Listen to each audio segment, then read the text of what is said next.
নমস্কার, এখন আপনারা দেখবেন জ্যোতির রান্নাঘর। আজ আমি আমার রান্নাঘরে বানাবো আলু পটল দিয়ে একটা সবজি। তার জন্য আমি এখানে দেখুন পটল আর আলুটা লম্বা লম্বা করে কেটে নিয়েছি, আর নিয়েছি একটা টমেটো কেটে। এইবারে আমি গ্যাসে কড়াইটা বসিয়ে দেব। দেখুন, তার জন্য আমি পটলগুলো ঠিক এইরকম পাতলা পাতলা লম্বা লম্বা করে কেটে নিয়েছি। দেখুন, এই তরকারিটা হতে খুব বেশি মশলা লাগে না, আর পাতলা করেই তরকারিটা হয় হালকা মশলায়। কড়াই গরম হয়ে গেছে, তাতে আমি কিছুটা পরিমাণে দেখুন সর্ষের তেল দিয়ে দিয়েছি। দিয়ে দেব এখানে ফোড়নের জন্য 5 ফোড়ন। দেখুন 5 ফোড়নটা এখানে ভাজা হয়ে গেছে। এখানে আমি দিয়েছি 3 টেবিল চামচ মতন তেল। দিয়ে দেব একটা তেজপাতা ছিঁড়ে।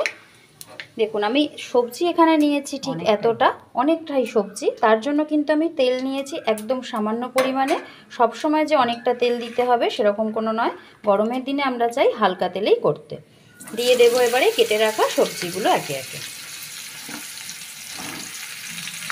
দেখুন, আমি সমস্ত সবজিগুলো কড়াইতে দিয়ে দিয়েছি। এবারে আলগা হাতে এটা একটু নেড়ে দেব। আমি এবারে দিয়ে দেবো এখানে 3 চামচ পরিমাণে নুন, তাহলে সবজিটা দ্রুত মজে যাবে এবং সুন্দরভাবে সেদ্ধ হবে। দেখুন, আমি এটা দিয়ে দিলাম। এবারে হালকা একটু আমি নেড়ে নেব, যাতে নুনটা সবজির সমস্ত ভেতরে চলে যায়। দেখুন, সবজিটা নাড়তে নাড়তে কতটুকু পরিমাণে আরও হয়ে যাচ্ছে। দিয়ে দেব এখানে আমি টমেটো কেটে রাখা আগের থেকে। দিয়ে দেব এখানে আদা বাটা ভর্তি করে 1 চামচ পরিমাণে।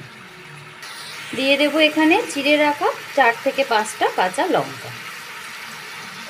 দিয়ে দেব এখানে 2 চামচ পরিমাণে গুঁড়ো হলুদ। এবার কালার বুঝে যদি আরেকটু লাগে তো সেটা অবশ্যই দেওয়া যেতে পারে। এবার ভালো করে এটা একটু আমি নেড়ে নেব যতক্ষণ পর্যন্ত কাঁচা গন্ধটা কাঁচা হলুদের বা সবজি না যায়। দিয়ে দেব 2 চামচ পরিমাণে জিরের গুঁড়ো। গরমের সময় এই সবজিটি খাওয়া খুবই উপকারী। আমরা গরমে চটজলদি রান্না হয় সেই রকম রান্না খুঁজি এবং হেলদিও হবে অল্প তেল মশলায়। তার জন্য এই তরকারিটা খুবই সুস্বাদু হয়। এটা রাতে আপনারা রুটির সাথেও খেতে পারেন, অফিস বা কোনো জায়গাতে টিফিনেও আপনারা নিতে পারবেন এবং দুপুরবেলা ভাতের সাথেও খাওয়া যায়। দিয়ে দেব সামান্য একটু কাশ্মীরি লঙ্কার গুঁড়ো, যেটা এখানে তরকারিটা একটু কালারফুল হবে, তাহলে আরও দেখতেও সুন্দর লাগবে, খেতেও সুস্বাদু। এটা আবার 10 থেকে 15 মিনিট কষিয়ে নেওয়া হবে। দেখুন,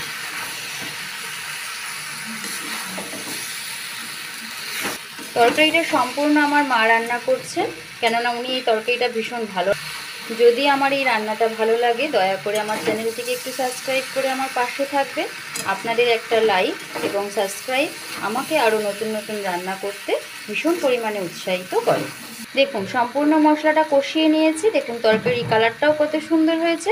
এইবারে আমি সবজিটা সেদ্ধ হওয়ার মতন এখানে দিয়ে দেব জল।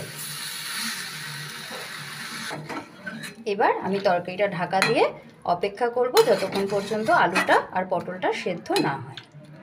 দেখুন, আমি এবার দেখে নেব তরকারিটা কতটা পরিমাণে সেদ্ধ হয়েছে। একটা আলু কেটে দেখে নেব যে কতটা সেদ্ধ হয়েছে। দেখুন, ভীষণ ভালো সেদ্ধ হয়ে গেছে। দিয়ে দেব 1.5 চামচ পরিমাণে চিনি। এটাতে এই চিনিটুকু না দিলে তরকারিটার স্বাদটা ব্যালেন্স হবে না। আপনারা যদি চিনি না খেতে পছন্দ করেন তাহলে সম্পূর্ণ এটা অপশনাল। আর এই সময়টা নুন মিষ্টিটা অবশ্যই একটু দেখে নেবেন। দেখুন, আমার রেডি হয়ে গেছে আজকের তরকারি। দেখুন, গরমের দিনে এরকম ঠিক পাতলা ঝোল। এবার এইটুকু ঝোল না রেখে নাবালে পরে তরকারিটা ঠান্ডা হওয়ার পরে আরও বসে যাবে।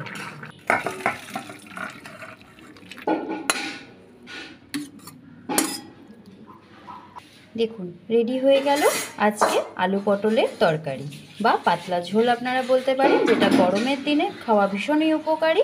আর গরমের দিনে আমরা হালকাই খেতে পছন্দ করি। আপনারা অনেকক্ষণ ধরে আমার ভিডিওটি দেখেছেন। যদি ভালো লেগে থাকে অবশ্যই একটি লাইক, কমেন্ট এবং সাবস্ক্রাইব করে দেবেন। গরমে সকলেই ভালো থাকবেন এবং সুস্থ থাকবেন। আমার তরফ থেকে আপনাদের সকলকে অসংখ্য ধন্যবাদ।